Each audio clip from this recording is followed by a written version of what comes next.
निकाय चुनाव से ऐन पहले भारत निर्वाचन आयोग ने जयंत चौधरी को बड़ा झटका दिया है। निर्वाचन आयोग ने राष्ट्रीय लोक दल की प्रदेश स्तर की मान्यता रद्द कर दी है। हमारे साथ प्रदेश अध्यक्ष रामाशीष राय जी हैं। क्या कहेंगे सर इस पर?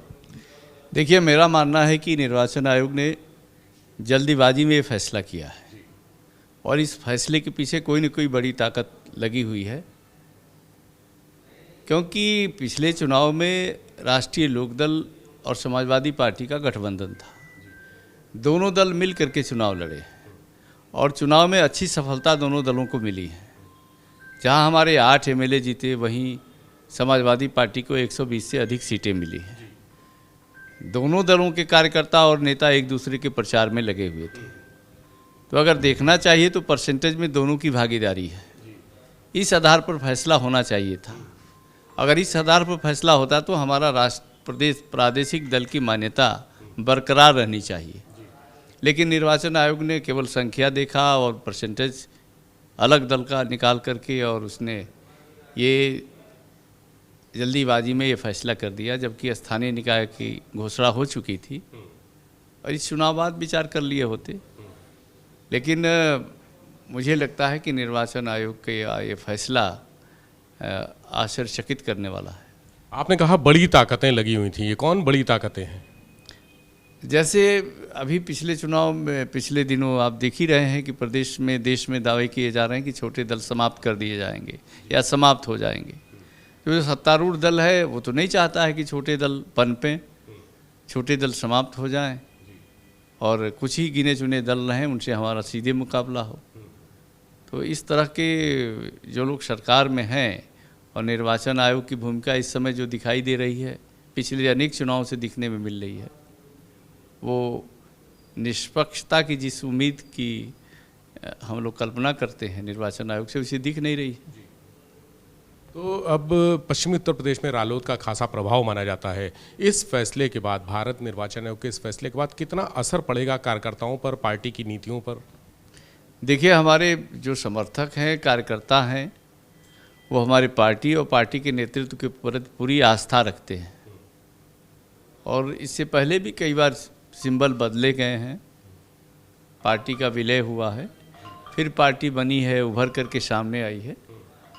तो मुझे लगता है कि कार्यकर्ता अपने मेहनत और परिश्रम से मैदान क्षेत्र में कूदेंगे और जो भी हमें सिंबल मिलेगा, वैसे हमारी प्राथमिकता होगी कि हमें नल चुनाव चिन्ह पर लड़ने की अनुमति दिया जाए। मान्यता प्राप्त दल थे, हमें प्राथमिकता मिलनी चाहिए। तो हमारे कार्यकर्ता जो चुनाव लड़ेंगे वो प्राथमिकता के आधार पर नल को ही अपना चुनाव चिन्ह मांगेंगे और उसी पर चुनाव लड़ेंगे। तो समाजवादी पार्टी के लिए भी एक बड़ा झटका माना जा रहा है, क्योंकि समाजवादी पार्टी की बड़ी उम्मीदें टिकी थी कि पश्चिमी उत्तर प्रदेश में रालोद से गठबंधन है तो कुछ ना कुछ निकाय चुनाव में करिश्मा करेगी। अब गठबंधन का स्वरूप क्या होगा? देखिए, गठबंधन तो चलता रहेगा, गठबंधन में कोई दरार नहीं है, गठबंधन करके ही हम लोग लड़ेंगे। जहाँ तक सिंबल और पार्टी का सवाल है, अभी तक जितने चुनाव हुए हैं, स्थानीय निकाय चुनाव में लोगों का ये पर्सनालिटी और व्यक्तित्व बड़ा निर्णायक होता है। 50% सीटें तो हमेशा इंडिविजुअल लोग जीत के आते हैं, निर्दल लोग जीत के आते हैं। तो मुझे नहीं लगता है कि सिंबल कोई बहुत मायने रखेगा। राष्ट्रीय लोकदल और समाजवादी पार्टी के जो उम्मीदवार लड़ेंगे वो एक दूसरे का सहयोग करते हुए जो भी सिंबल उन्हें प्राप्त होगा राष्ट्रीय लोकदल को, चाहे नल मिले या कहीं कहीं अन्य चीज़ें भी मिल सकती हैं, तो लड़ेंगे और जीतेंगे। क्या इससे पार्टी के अपने नेताओं और कार्यकर्ताओं का मनोबल प्रभावित नहीं होगा? नहीं, वो तो परिस्थितियों के कारण, चूँकि हम कम सीटें लड़े थे, कुल 33 सीटें लड़े थे 403 में, तो स्वाभाविक है कि कम सीटें लड़े थे तो हमारा परसेंटेज, वोट का परसेंटेज इस नाते हमें कम हुआ। आगे हम कोशिश करेंगे कि जिससे समझौता हो उससे कम से कम सम्मानजनक समझौता हो, कि सीटें हमें ज़्यादा मिले और हमारे कार्यकर्ता पूरी ताकत लगा करके पुनः प्रादेशिक दल की मान्यता प्राप्त करेंगे। इन हालातों में समाजवादी पार्टी से गठबंधन के बाद क्या फार्मूला तय हुआ है सीटों को लेकर? पश्चिमी उत्तर प्रदेश में महापौर की हों या नगर पालिका परिषद अध्यक्ष हों, पंचायत अध्यक्ष हों? अभी कोई ऐसी बैठक हुई नहीं है, हमारे दल से जो भी दावादार जो लोग टिकट मांग रहे हैं, दावे किए हैं, उन सबके नाम दिल्ली भेज दिए गए हैं, कमेटी के पास भेज दिए गए हैं। दोनों दलों ने अपनी अपनी एक कमेटी बनाई है और कमेटी आपस में बैठ करके जल्दी ही कल परसों में बैठ करके निर्णय ले लेगी।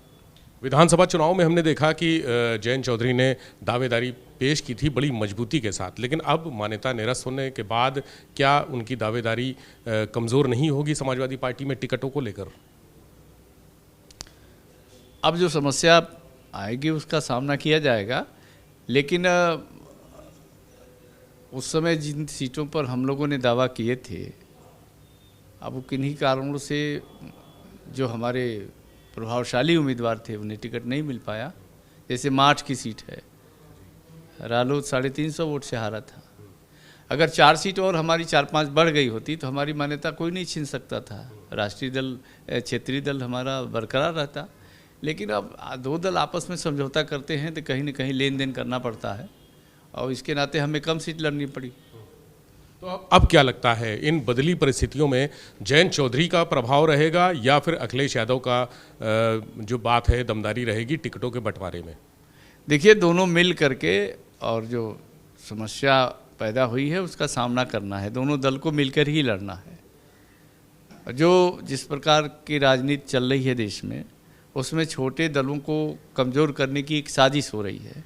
इस साजिश को समझना पड़ेगा और मिल करके लड़ना पड़ेगा। दोनों लोग सम्मानजनक रूप से समझौता करें, जो जहां जीत सकता है उसे टिकट मिलनी चाहिए और मिल करके लड़ेंगे तो कामयाबी हासिल करेंगे और दोनों दलों की स्थिति मजबूत बनेगी। ये प्रदेश स्तर की मान्यता निरस्त होने के बाद क्या जयंत चौधरी ने अखिलेश यादव से बात की है या मुलाकात की है? नहीं, अभी इसकी कोई जानकारी हमें नहीं है।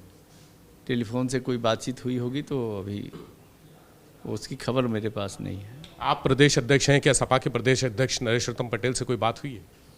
नहीं, इस संदर्भ में हमारी कोई बात नहीं हुई।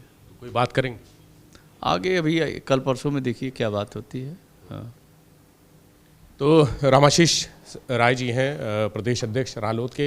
इनका कहना है कि कुछ बड़ी ताकतें हैं जिन्होंने छोटे दलों को ख़त्म करने की ठान ली है, इसी के तहत ये फैसला किया गया है और चुनाव पर इसका कोई असर नहीं पड़ेगा, ना ही समाजवादी पार्टी के गठबंधन पर कोई असर पड़ेगा। जिन सीटों पर चुनाव लड़ना है रालोद को, वो समाजवादी पार्टी के मुखिया या प्रदेश अध्यक्ष के साथ बैठकर तय हो जाएंगी। कैमरा से राजू के साथ विवेक त्रिपाठी, एबीपी गंगा, लखनऊ।